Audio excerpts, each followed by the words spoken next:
508 बच्चों की पढ़ाई पर संकट, बखो टोल उर्दू विद्यालय के स्थानांतरण का विरोध तेज। समस्या यह है कि ये जो स्थानांतरण करने जा रहे हैं प्रखंड शिक्षा पदाधिकारी और जिला के जो पदाधिकारी के द्वारा सर बिल्कुल गलत है। जो ओझा टोल में शिफ्ट करने के लिए जा रहे हैं वहाँ कमरा आपको 12 कमरा है 8।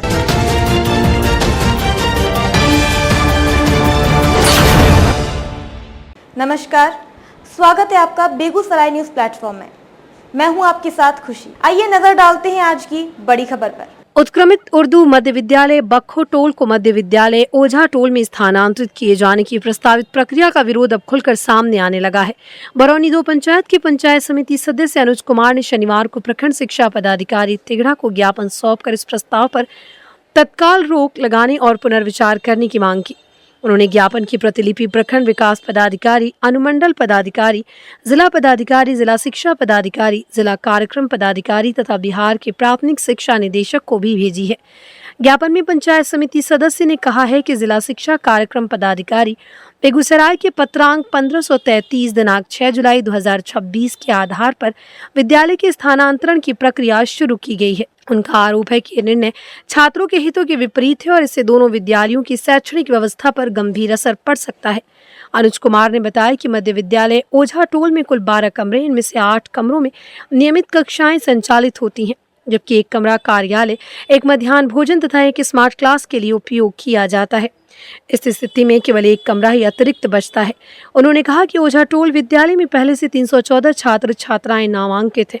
यदि बखो टोल उर्दू मध्य विद्यालय के 194 विद्यार्थियों को भी वहीं स्थानांतरित कर दिया गया तो एक ही परिसर में कुल 508 छात्रों का संचालन करना पड़ेगा, जिससे कक्षाओं में अत्यधिक भीड़ हो जाएगी। इसका सीधा असर पढ़ाई, अनुशासन और बच्चों के सीखने के वातावरण पर पड़ेगा। ज्ञापन में यह भी उल्लेख किया गया कि ओझा टोल विद्यालय का परिसर पहले से ही सीमित है।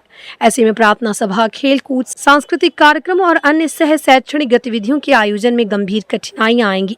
विद्यालय परिसर में बच्चों की सुरक्षा और सुचारू संचालन भी चुनौती बन सकता है। पंचायत समिति सदस्य ने कहा, बखो टोल विद्यालय से ओझा टोल की दूरी लगभग 1.5 किलोमीटर है। छोटे बच्चों को प्रतिदिन इतनी दूरी तय करनी पड़ेगी, जिससे उनकी नियमित उपस्थिति प्रभावित हो सकती है।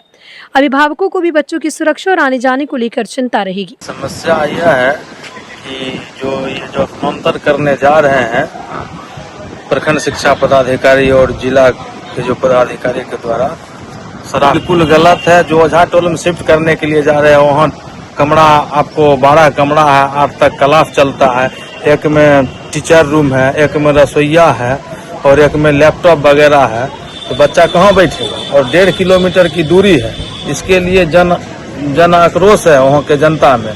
और स्कूल वहाँ कहीं नहीं जाएगा, वहीं रहेगा। अगर मर्ज ही करना है संस्कृत विद्यालय पास में, उसमें कर दे, कोई आपत्ति नहीं। यदि इसका लड़ाई लड़ने के लिए जन आंदोलन होगा इस स्कूल का स्थानांतरण के खिलाफ। ज्ञापन में सुझाव दिया गया कि यदि स्थानांतरण आवश्यक हो तो बखो टोल विद्यालय के समीप स्थित संस्कृत विद्यालय बरौनी को वैकल्पिक स्थल के रूप में विचार किया जाए। इससे विद्यार्थियों और अभिभावकों को अनावश्यक परेशानी नहीं होगी तथा शैक्षणिक गतिविधियां भी प्रभावित नहीं होंगी। अनुज कुमार ने प्रशासन को आगाह करते हुए कहा, बिना पर्याप्त संसाधनों और व्यवहारिक व्यवस्था के विद्यालय का स्थानांतरण किया गया तो दोनों विद्यालयों की शिक्षा व्यवस्था प्रभावित होगी। साथ ही क्षेत्र में व्यापक जनाक्रोश उत्पन्न होने की आशंका है। उन्होंने प्रशासन से छात्र हित को सर्वोच्च प्राथमिकता देते हुए निर्णय पर पुनर्विचार करने की मांग की। फिलहाल इस पूरे मामले पर शिक्षा विभाग की ओर से कोई आधिकारिक प्रतिक्रिया सामने नहीं आई है। अब अभिभावकों, स्थानीय लोगों और जनप्रतिनिधियों की निगाहें प्रशासन के अगले निर्णय पर टिकी हुई हैं।